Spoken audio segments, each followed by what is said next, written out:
Hurting you would hurt me. And so he never would. You don't seem to care about that at all. Yeah, right, Jacob muttered. I'm sure he's quite the pacifist. Ugh, I ripped my hand out of his, and shoved his head away. Then I pulled my knees up to my chest and wrapped my arms tightly around them. I glared out toward the horizon, fuming. Jacob was quiet for a few minutes. Finally, he got up off the ground and sat beside me, putting his arm around my shoulders. I shook it off. Sorry, he said quietly. I'll try to behave myself. I didn't answer. Do you still want to hear about Sam? He offered. I shrugged. Like I said, it's a long story and very strange. There's so many strange things about this new life. I haven't had time to tell you half of it.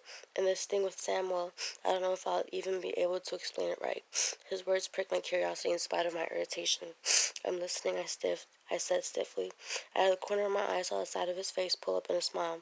Sam had it so much harder than the rest of us because he was the first and he was alone, and he didn't have anyone to tell him what was happening. Sam's grandfather died before he was born, and his father has never been around.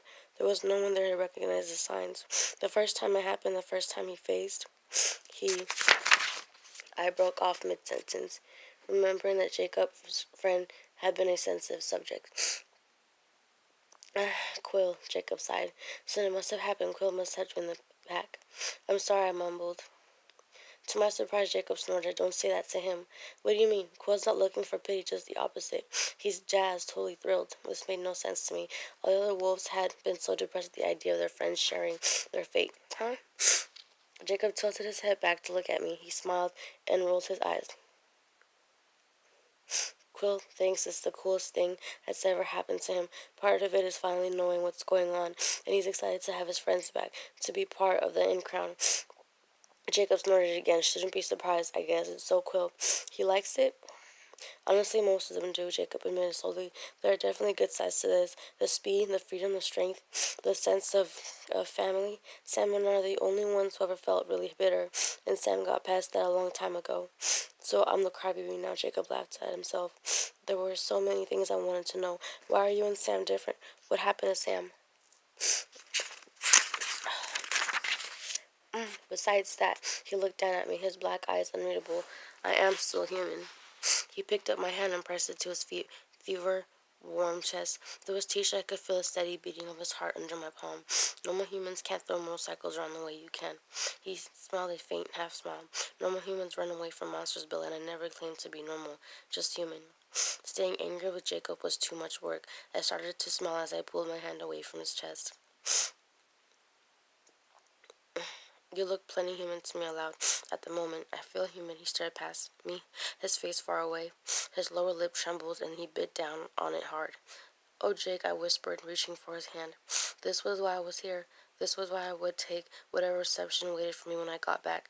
Because underneath all the anger and the sarcasm, Jacob was in pain. Right now, it was very clear in his eyes. I didn't know how to help him, but I knew I had to try.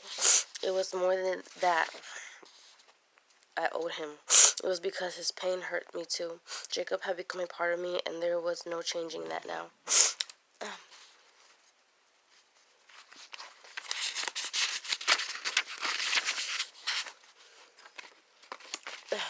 It's hard to tell what a fish is thinking. Eagles are good-looking birds, you know.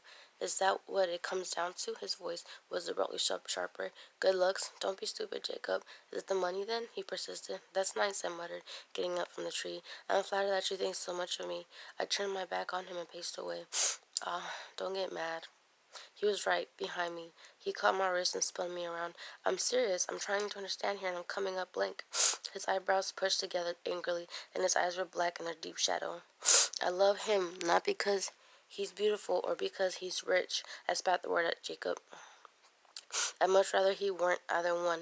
It would even out the gap between us just a little bit, because he'd still be the most loving and unselfish and brilliant and decent person I've ever met. Of course I love him. How hard is that to understand? It's impossible to understand. Please enlighten me then, Jacob. I let the sarcasm flow thick.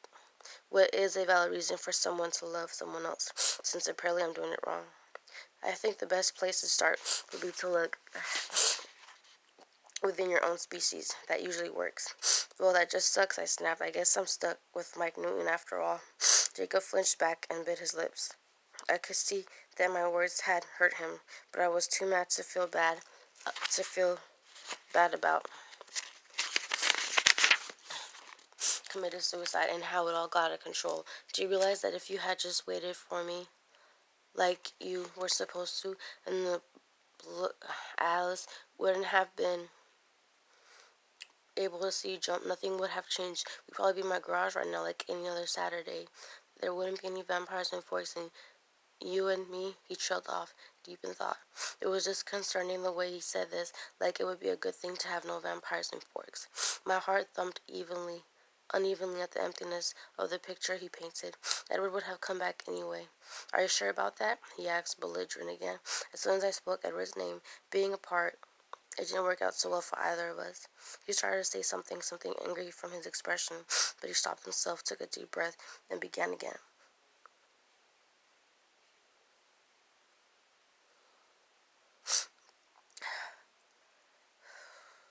Did you know Sam is mad at you? Me?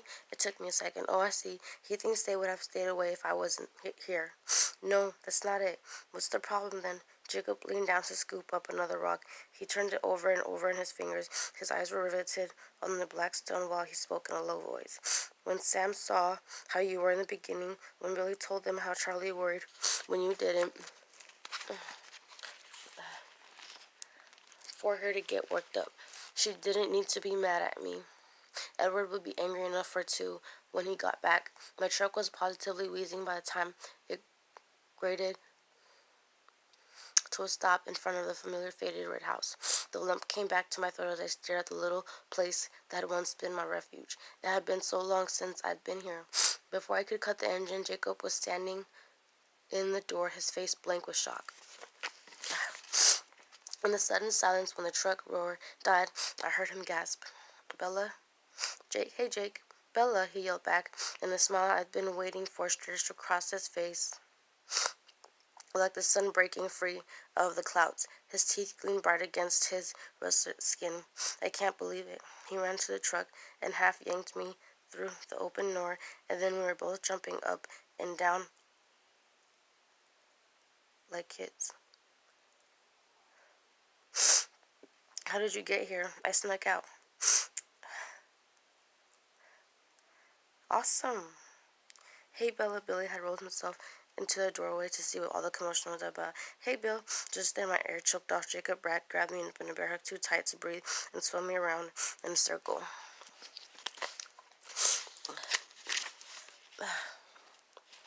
Under the words, there was a detailed drawing of a wolf in front of a fir tree, its head thrown back in the act of baying at the moon. It was a discerning picture. Something about the wolf's plain posture made him look forlorn, like he was glowing in grief.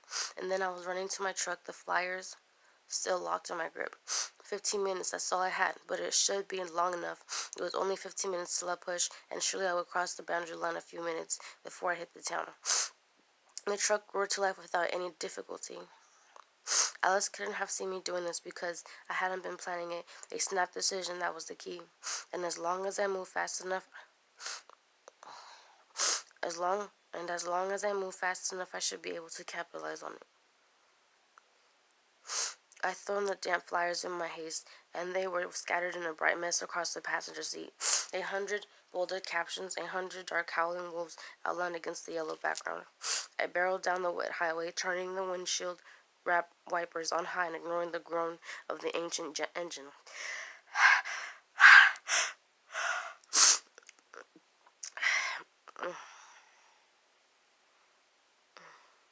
I barreled down the wet highway, turning the windshield wipers on high and ignoring the groan of the ancient engine. 55 was the most I could coax out of my truck, and I prayed it would be enough. I had no clue where the boundary line was, but I began to feel safer as I passed the first houses outside La Push. This must be beyond where Alice was allowed to follow. I'd call her when I got to Angela's this afternoon, no reason, so that she'd know I was fine. There was no reason. I think we're expecting a ton of business today. Mike and I can probably handle things. I'm sorry you got up and drove out. On a normal day I would be ecstatic.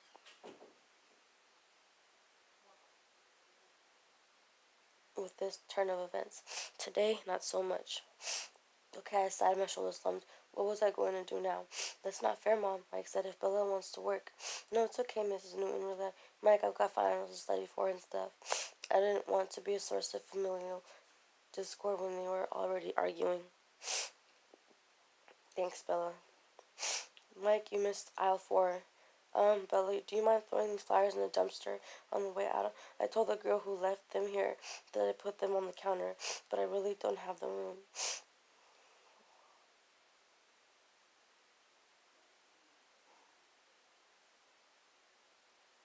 Sure, no problem. I put my vest away and then tucked the flyers under my arm and headed out into the misty rain. The dumpster was around the side of Newton's, next to where we employees were supposed to park. I shuffled along, kicking pebbles petulantly on my way. I was about to fling the stack of bright yellow papers into the trash when the heading printed in bold across the top caught my eye. One word in particular seized my attention. I clutched the papers in both hands as I stared at the picture beneath the caption. A lump rose in my throat. Under the words there was a detailed drawing of a wolf in front of a fir tree, its head thrown back in the act of baying at the moon. It was a discarding picture. Something about the wolf's plaintive posture made him look forlorn, like he was howling in grief. And then I was running to my truck, the flyer still locked in my grip. 15 minutes, that's all I had, but it should be long enough. It was only 15 minutes till I pushed, and surely I would cross the boundary line a few minutes before I hit the town. And the truck roared to life without any difficulty. Alice couldn't have seen me do this, because I hadn't been planning on it.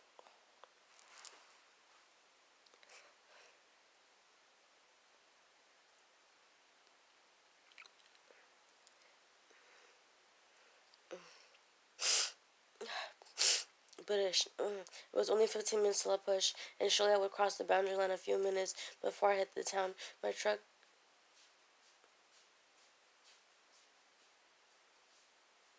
and the truck roared to life without any difficulty. Alice couldn't have seen me doing this because I hadn't been planning it. A snap decision, that was the key. And as long as I moved fast enough, I should be able to capitalize on it. I had thrown the damp flyers in my haste, and they were scattered in a bright mess across the passenger seat. 100 bolded captions, 100 dark howling wolves, outlined against the yellow background. I barreled down the wet highway, turning the windshield wrappers on high, ignoring the groan of the ancient engine.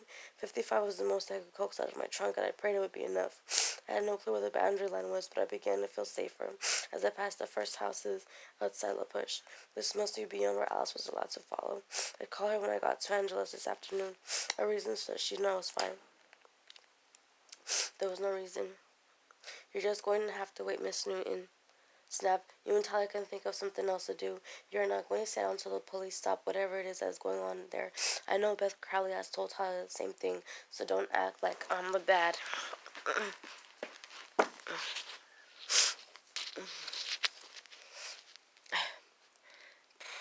Like I'm the bad guy. Oh, good morning, Bella, she said when she caught sight of me, brightening her tongue quickly or early. Karen Newton was the last person I think to ask for help in an outdoor sports equipment store. Her perfectly highlighted blonde hair was always smooth into an elegant twist on the back of her neck. Her fingernails were polished by professionals, as were her toenails, visible through the strappy heels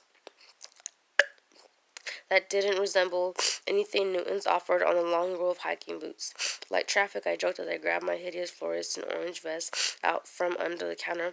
I was surprised that Miss Newton was as worked up about this Seattle thing as Charlie. I thought he was going to extremes. Well, Miss Newton hesitated for a moment, playing uncomfortable with the stack of flyers she was arranging by the register. I stopped with one arm in my vest. I knew that look. When I let the Newtons know that I wouldn't be working here this summer, abandoning them in their busiest season, in effect, they started training Katie Marshall to take my place. They couldn't really afford both of us on the payroll at the same time, so when it looked like a slow day, I was going to call Miss Newton and continue. I think he saw through me, though, a little. This morning there had been a note left on my pillow. I'll be back soon, so soon you wouldn't have time to miss me. Look after my heart. I've left it with you. So now I had a big empty